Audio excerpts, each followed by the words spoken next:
It was a family wedding. My first cousin and her husband, she's an Irish girl, and she was marrying an Englishman. And both families, ours family and their family, came from all over the world to Belfast for this wedding at our old family parish, St. Brigid's. And about 2 city blocks away, there was a Royal Irish Regiment base that would be British Crown forces in Northern Ireland, and their base. And this is a very mixed area with Catholics and Protestants, a very well-to-do area, as a matter of fact. St. Brigid's has been our parish probably since the 1940s. And the IRA started using vans with remote-controlled homemade mortar tubes inside the vans to launch projectile explosives projected over a certain amount of area. I'm not sure what the range was, but into a British base that was usually surrounded with high walls and a lot of security. Before that, they were using shoulder-launched RPGs into the base. There was never any suicide-type missions with the IRA against the British.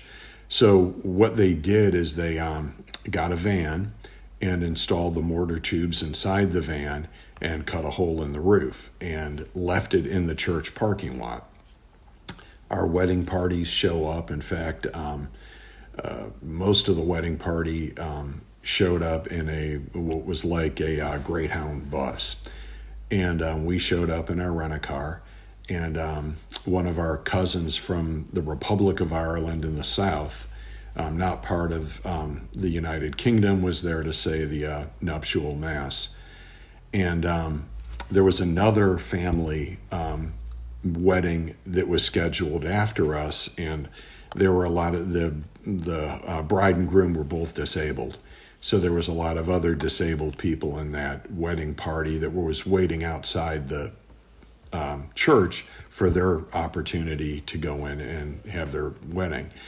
So midway through the wedding mass, I'd say just after communion, we all went up to receive communion, came back, and it was the strangest blast I've ever felt in my life. It wasn't like something you see on TV that has this boom, this prolonged boom. It was more like just a massive slap in the face, and you were completely stunned. Stucco or ceiling material began to fall off the ceiling, but what was really strange, all the flowers that were on the sides of the pews that were, taped, I don't know what, to the sides of the pews, the petals just fell off from the shock, the shock wave, I guess it would have been. And everybody hit the deck under the pews, and then another one went off, and then the fourth, that would have been the fourth mortar, did not get out of the tube and exploded inside the church parking lot, which resulted in a lot of wounded who were that disabled family that was sitting outside the church. Excuse me. We have several MDs in the family and medical people who were outside after we all left the church and to tend to the wounded.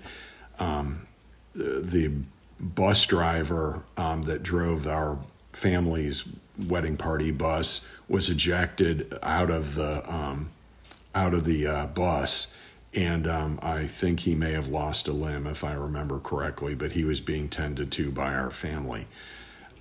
It was just really shocking. I went out and I found our rent-a-car, and instead of doors being blown in, the doors had been blown out. So it was like there was a pressure deviant between the parking lot and the inside of the car, and how that works, I don't know. But 3 of the mortars did land in the Royal Irish Regiment base, causing damage to the base, but no one was wounded or killed. After that, we all went up the street. The whole area was immediately secured by the Royal Ulster Constabulary, which was the police force at that point in Northern Ireland before the current peace, and then British Army troops all over the place. We went to the hotel and walked up the street and went finally to the hotel where the reception was going to be. And we all ended up in the bar having a drink because at that point everybody needed some type of drink. And I remember my dad he ordered a shot of whiskey. I've never seen that happen in all my life. But it was pretty crazy. And I remember that evening at the reception, I think it was MI5. I'm not sure. There's MI5 and MI6 in England, in the United Kingdom. And MI5 came in and wanted to interview a lot of us to what we saw. And of course, I consented to the interview. And then he asked me, do you have any film? And in those days, we didn't have phone film, or we didn't have smartphones. Yeah. This is 1994. But we all had like pocket Instamatics. And so everybody gave up their pocket Instamatic cameras, and I think they were hoping for pictures maybe before the wedding of what was in the parking lot or who was around. And the strange thing is, 6 months later, I did get the cameras back. They actually mailed them to my house in Florida. The British intelligence did, which was kind of interesting. I never thought I'd see them again, but yeah, there they were. Everybody in our family survived. It's kind of gone down in family history as the big boom. But my uncle in our family runs one of the oldest pubs called the Rock Bar in the Falls Road. It's pretty much considered what was an IRA watering hole. Even though my family wasn't political, they didn't, support the IRA publicly or anything, but it was the local pub in the Falls Road, heart of West Belfast Catholic area, or we should say IRA or nationalist area. Religion just happens to be what you were raised. This isn't a thing about how devout you are. It was more political. So the Catholics in Belfast will be nationalists that want to unify Ireland and get the British out. And then the Protestants would be termed unionists. They want to remain in union with Britain. And Northern Ireland was formed in the 1920s after the Irish Republic was formed, and they got rid of the British after 600 years of British occupation of Ireland. And so anyways, the Rock Bar is very well known. And I remember asking my uncle a year or so later when I saw him again, I'm like, did the IRA ever apologize to you for using our family's wedding as a cover for the attack on the British base?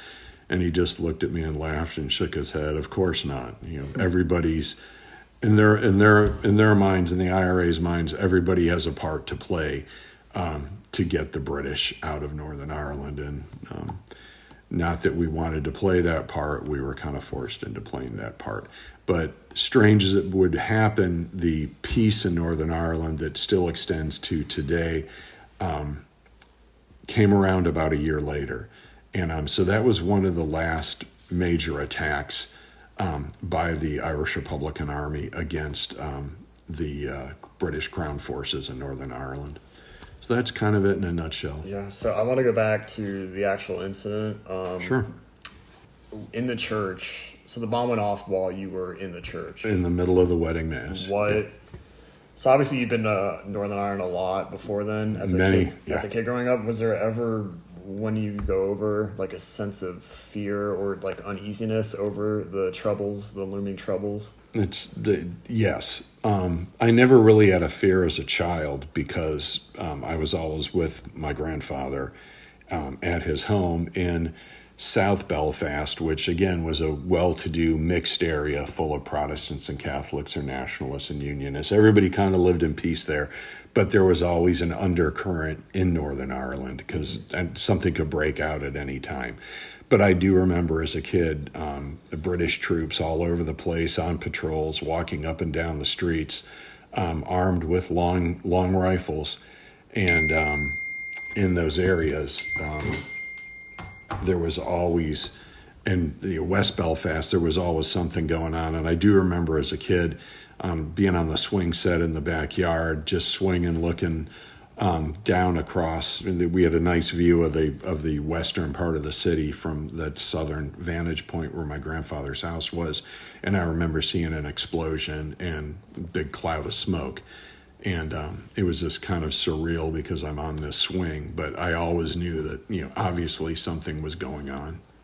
All right, and back to the church incident. So when you were in the church, I remember you've told me this before as a kid, but what was your sense? What were you thinking as the pedals rained down from the pews and you heard that bomb go off? What was your instant reaction? Hit the deck, but the really weird thing was your mom and I were sitting together, and then when we went up to receive communion. Somehow we got separated on the way back, and she was not next to me. She was in another pew. I can't remember, in front of me and back of me or where, but I was on the ground, screaming her name because I didn't know where she was. And at that point, there was a lot of panic.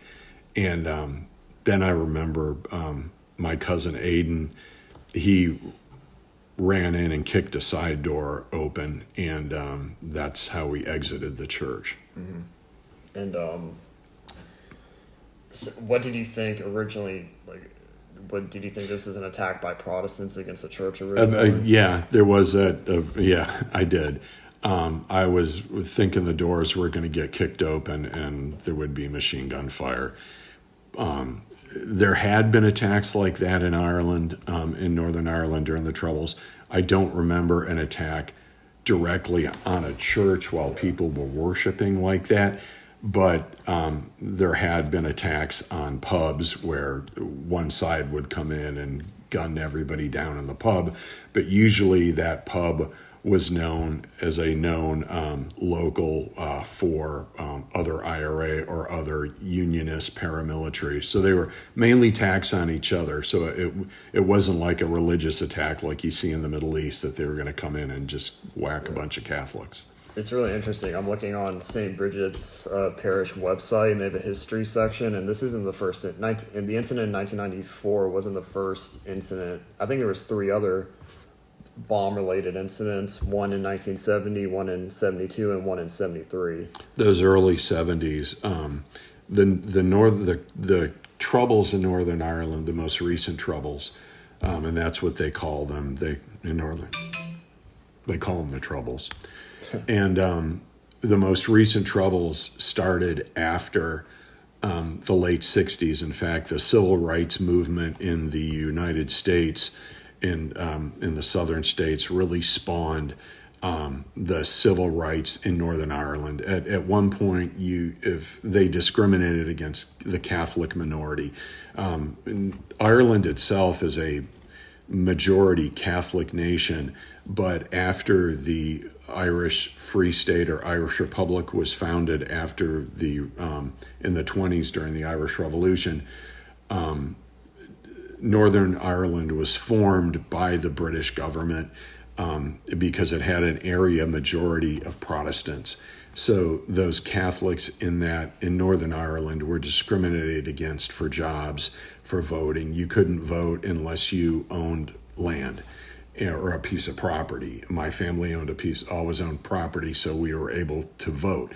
But the working class Catholics were really gerrymandered and discriminated against in jobs and voting and such. And there was a lot of immigration because of it. But that civil rights movement in the United States really gave the catalyst to that beginning of the Troubles in Northern Ireland, which started out as peaceful protests like in the United States. But then those protesters were attacked by the Royal Irish Constabulary, which was the police force of the Northern Ireland government at that point.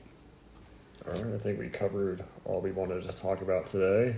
I want to thank you for doing this. Always a pleasure. It's always fun to hear. It's not fun, but it's really interesting to hear your side of the story because you have a unique perspective. You're not, you're an American. Yeah. So it's really cool to hear an American's perspective on this. Yeah, no, I look at it from a different lens than my family would over there because I'm seeing it through the lens of an Irish American. They see it differently because they had to live it every day of their lives, especially my Uncle Frank, who, the Rock Bar, your great started it in 1900, and Uncle Frank, your great uncle, sold it in I think 2001. So he had to live through all those bad times. In fact, there was also an RPG attack on the Rock, and that went down in West Belfast history, and it's been mentioned in Hollywood movies, etc. So it's an interesting family history that we have. Yep, and the bar's still open. You can still go. Still goes to, you can look it up on Facebook, The Rock Bar, Belfast Falls Road. Yep. All right, thank you. You're welcome.